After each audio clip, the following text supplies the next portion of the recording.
bakardade bat dela norberak hautatu duen hori, baina beste bat bada fortzatutakoa edo nola izateko behartuta, norberak ez duen erabaki, baina testu inguruarengatik edo bizitzak horrela eraman duelako bakarrik sentitzen dena, eta horrek bai benetan arazo bat daukala.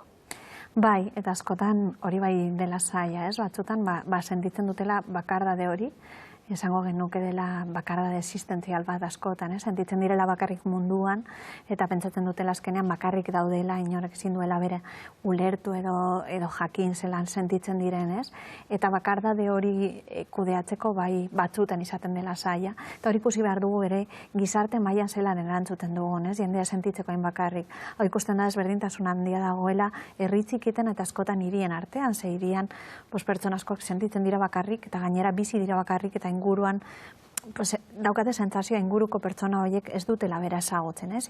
Herri txikitan askotan, modu batean edo bestea inguruko pertsona horiek ezagutzen ditugu.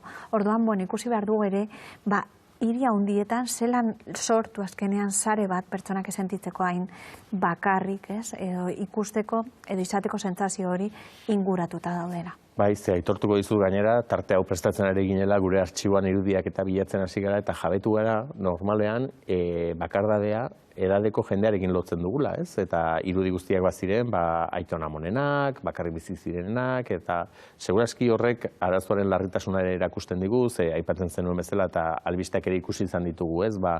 Edadeko jendea akaso bakarrik bizi dena hil dela, eta denbora askoan inor ez dela jabetu, ez? Eta falta zela bai, segurazki inguruan sarerik ez duelako, ez daukalako ingurunerik, eta horrek larriago egiten du arazoa. Baina, jende gaztearen artean ere ikusten dugu badirela alako kasuak. Bai, azkenengo ikerketetan agertzen dena da, ez dakize portzentaia, baina da nahiko altua gainera esaten dutena, sentitzen direla oso bakarrik.